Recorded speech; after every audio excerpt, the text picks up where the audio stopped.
नमस्कार साथियों, स्वागत है आपका AMIS स्टडी सर्कल के यूट्यूब प्लेटफॉर्म पर। और जैसा कि आप जानते ही हैं कि उत्तराखंड लोक सेवा आयोग की समीक्षा अधिकारी और सहायक समीक्षा अधिकारी की जो परीक्षा है उसकी तिथि तय है, जो होना है 17 दिसंबर 2023 को। तो सवाल ये उठता है कि पेपर कैसा आएगा। ठीक, सवाल हमारा ये है कि पेपर कैसा आएगा और आपके पास जो बचे हुए दिन हैं इसका किस तरीके से यूटिलाइजेशन किया जाए। तो आप देख ही रहे होंगे कि यूट्यूब में कई सारे मॉडल पेपर पब्लिश किए जा रहे हैं अलग अलग संस्थाओं के द्वारा, जो कि बहुत अच्छा है।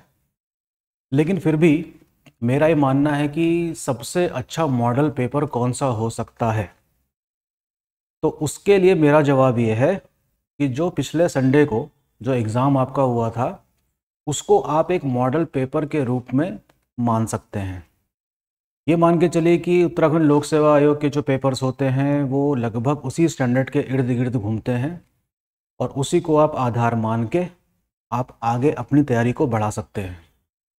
तो 100 क्वेश्चन इसमें जीएस के आएंगे, जिसमें से लगभग 40 क्वेश्चन तो होंगे आपके उत्तराखंड से। तो उत्तराखंड की करंट अफेयर्स भी काफ़ी ज़रूरी है।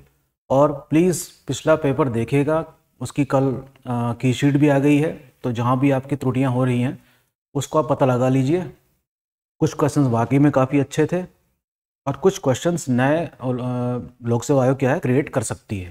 ठीक है, तो आपका मैं ध्यान इस तरफ आकर्षित करना चाहता हूँ कि आपको कौन कौन से क्षेत्रों में कवरेज करनी चाहिए। ठीक, जैसे जैसे मान लीजिए भारत सरकार ने कई सारे रेस्क्यू ऑपरेशंस किए हैं। मैं सिलकियारा टनल की बात नहीं कर रहा हूँ।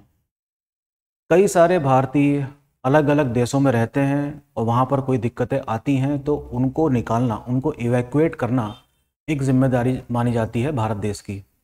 तो उन सभी देशों से भारतीयों को निकालने के लिए अलग अलग नाम दिए जाते हैं ऑपरेशंस के। तो प्लीज़ एक नज़र आप उन ऑपरेशंस पे मार लीजिएगा जो भारत सरकार ने अपने फंसे हुए नागरिकों को निकालने के लिए करी थी।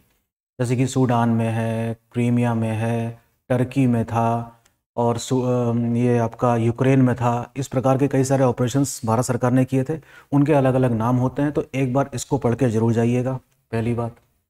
दूसरी बात जो सबसे इम्पॉर्टेंट है, एक क्वेश्चन 100% आ सकता है और वो है आपकी मिलिट्री एक्सरसाइजेस, अर्थात युद्ध जो सैन्य अभ्यास हुए हैं, युद्ध अभ्यास भारत और अन्य देशों के बीच में, इनके भी अलग अलग नाम होते हैं। इसको पढ़ लीजिएगा, ठीक है ना। इंडिया प्लस अदर कंट्री के बीच में जो युद्ध अभ्यास किए जाते हैं, इनसे भी क्वेश्चन आने की पूरी पूरी संभावना है। तीसरी सबसे इम्पोर्टेंट बात जो मैं आपके साथ शेयर कर रहा हूँ वो ये कि खेल जगत से भी क्वेश्चन काफ़ी अच्छे पूछे जा रहे हैं, ठीक है ना। लेकिन ध्यान देने वाली बात क्या है, खेल जगत से जो वर्ल्ड कप अभी हमारा हुआ है क्रिकेट का, जिसको ऑस्ट्रेलिया ने जीता, वो पुरुषों का वर्ल्ड कप था और उसमें से अधिकतर जानकारियां हमको व्यवहारिक रूप से होती ही हैं। लेकिन खेल जगत में जो महिलाओं का जो रोल है अलग अलग खेलों में, यहाँ से क्वेश्चन पूछे जा रहे हैं, ठीक है ना।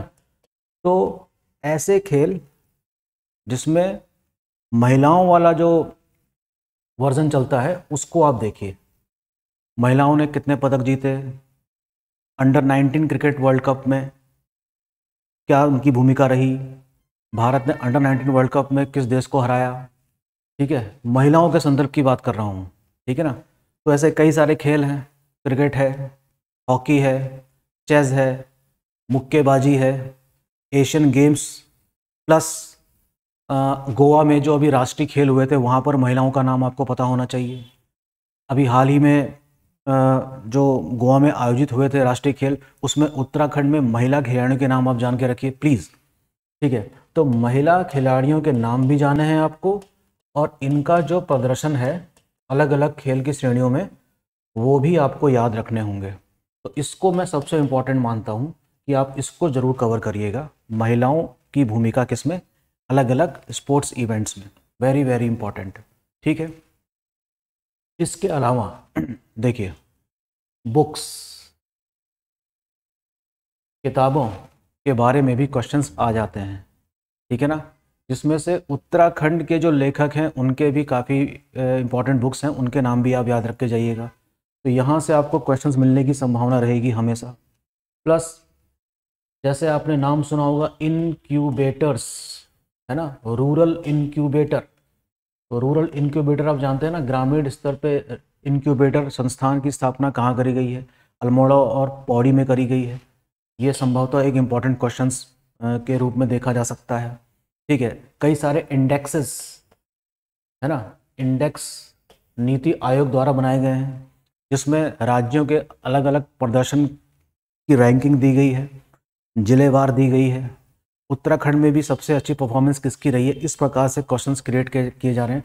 काफ़ी फैक्चुअल हैं, लेकिन इन सब चीज़ों पे नज़र आप ज़रूर मान लीजिएगा। प्लस जो पुराना पेपर हुआ है अभी हाल ही में, उसको भी अपने सामने रख के उसी के इर्द गिर्द जो क्वेश्चन बन सकते हैं उस पर आप ध्यान दीजिए। ठीक है, देखिए कुछ पॉइंट्स मैंने यहाँ पर लिखे हैं करंट अफेयर्स को लेकर। जैसे कि उत्तराखंड में पहला इंटरनेट एक्सचेंज कहाँ पर स्थापित हुआ, ये आ सकता है।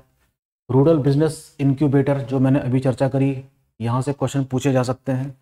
होप पोर्टल क्या है, इसका संबंध किससे है, कब लॉन्च किया गया, डेट के साथ। डेट के साथ अब तो लोक सेवा आयोग डेट पूछ रहा है, ईयर नहीं, डेट। तो इस पे आप ध्यान दीजिएगा।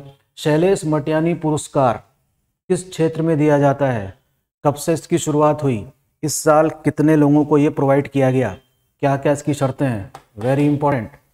ठीक है, तो ये सारी कवर कीजिए अपनी पढ़ाई के लिए। ऐसे ही सर्वश्रेष्ठ आकांक्षी जिला के रूप में हम देखते हैं हरिद्वार का नंबर 1 है पूरे दुनिया में, नहीं पूरे भारत में, सॉरी। तो आकांक्षी जिला बनने की शर्तें क्या क्या होती हैं, वो कौन कौन से 5 इंडिकेटर्स हैं, इसको भी आप जानिएगा। अगर टफ क्वेश्चन बनाना चाहे आयोग तो बना सकता है। क्वेश्चन ये पूछ सकता है कि जो सर्वश्रेष्ठ आकांक्षी जिला के जो पैरामीटर्स हैं उनमें से निम्न बिंदु में से कौन सा नहीं है। दिस इज इंपॉर्टेंट, ये क्वेश्चन एग्जाम में आ सकता है। कार्टोग्राफिक म्यूजियम कहाँ पे खोला गया है, ये पता लगाइए। और उत्तराखंड की जो पर्यटन नीति 2023 है उसके बारे में भी पढ़िएगा, 100% यहाँ से क्वेश्चन आने की संभावना है। जलवायु परिवर्तन प्रदर्शन इंडेक्स में भारत का स्थान कौन सा रहा 2022 में, 10वीं रैंक रही। इस तरीके से कई सारे क्वेश्चंस, है ना। नीति आयोग ने पिछले कई वर्षों से कई सारे इंडेक्सेस जारी किए हैं राज्यवार, यानी कि स्टेट वाइज, अलग अलग सेगमेंट्स में। यहाँ से क्वेश्चन बनने की संभावना है। ठीक है, तो हो सकता है आपको इन सब चीज़ों को पढ़ने के दौरान कई और सारे पॉइंट्स मिल जाएं, तो उनको भी कवर करते हुए चलिएगा। ठीक, तो होपफुली आपकी जो पढ़ाई है वो बिल्कुल सही दिशा में जाएगी अगर आप इन सब पॉइंट्स को कवर करते हैं। अलॉन्ग विद दैट, इन सब के अतिरिक्त आपका जो स्टैटिक पोर्शन है, हिस्ट्री का, ज्योग्राफी का, मैं देख रहा था पेपर, पॉलिटी के क्वेश्चंस तो वाकई में इजी थे, जो आप आसानी से कर सकते हैं। और लगभग 20 से 22 क्वेश्चन आए थे, 200 क्वेश्चन थे ना उसमें, तो 20 से 22 क्वेश्चन वहाँ से आए थे। तो यहाँ इस बार 100 क्वेश्चन ही है, तो मान के चलिए कि 8 से 10 क्वेश्चन पॉलिटी के भी आएंगे।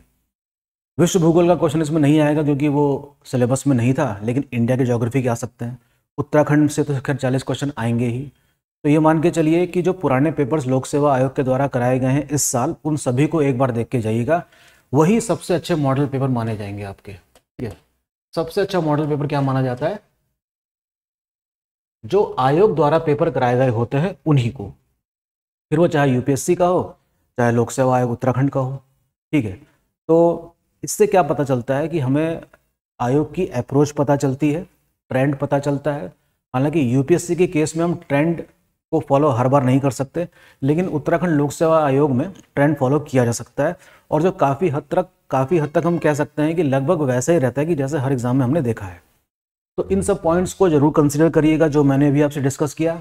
ये तो एक मैं छोटा सा वीडियो बना रहा हूँ, जल्दी ही आपके पास एक डिटेल वर्जन लेकर आऊँगा और कुछ मेजर पॉइंट्स आपके साथ डिस्कस करूँगा, और निश्चित ही आपको आने वाले एग्जाम में इससे हेल्प मिलने वाली है, निश्चित ही। तो बने रहिए AMIS के साथ और अपनी पढ़ाई जारी रखिए। Thank you.